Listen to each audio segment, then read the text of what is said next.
Hello everybody, it's Chris Cox here. I'm in Columbia, South Carolina to support the president today. I just flew in yesterday from Mexico. I was there documenting where even the Mexicans, like our president, see the value in a wall. And I found a wall there that they had built in Mexico, of all places. And then I went across the border and to Eagle Pass, Texas. And I was able to document where just in the last couple of weeks, hundreds and hundreds of illegal immigrants had crossed the Rio Grande in this one little spot. And if you'd like to see a video about that, you can go onto my Facebook page under Chris Cox for Congress. Or you can go on www.chriscox2020.com and you can see where these illegal immigrants are crossing over the Rio Grande. They're changing, there were probably 30, 40 pairs of shoes and pants, because when they cross over the border, they carry these plastic bags. When they get on the other side, they're in these wooded area. This is where the drugs are coming over, the human trafficking, the opioids, and so forth and so on. And we were able to document that.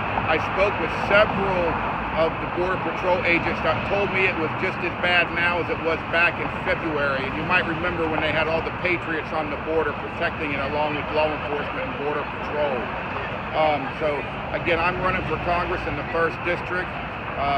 About 3 weeks ago, I was in Israel.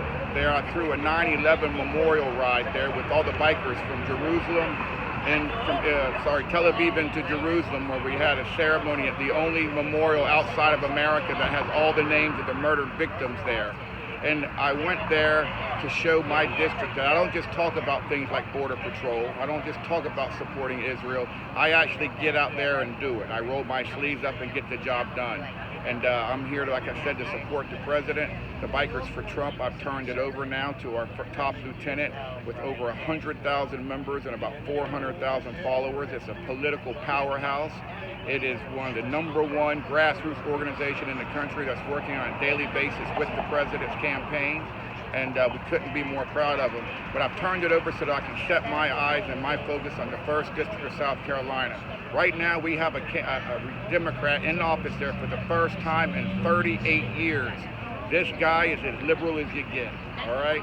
He has voted 85, 90% of the time, along with Maxine Waters, if that tells you anything. He sits on a committee for veterans, but yet on the 26th of September, he voted for a bill for illegal immigrants over the veterans. So if that tells you anything about the leadership coming out of the low country in South Carolina, we got to get behind. We got to identify candidates that are supporting our president, that support that narrative of making America great again. If we don't harness this MAGA energy, then what are we going to leave behind for the next presidential election after 2020?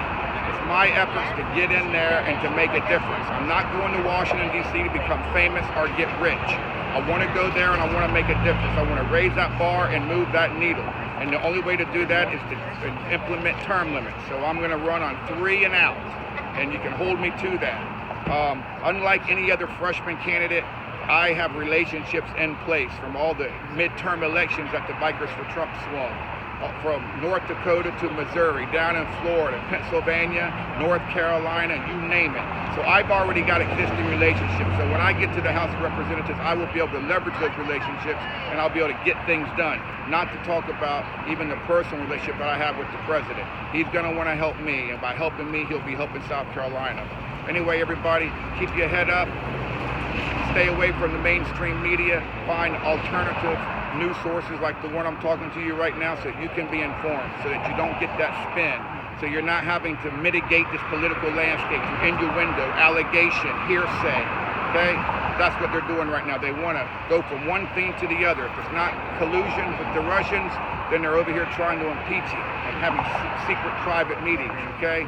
It's a constant assault on the president, and we've got to stand up for him. We've got to be proactive. The #1 thing you can do for the Republican Party and for the president is voter registration. Identify someone in your church, at your work, in your neighborhood, in your family that's not registered.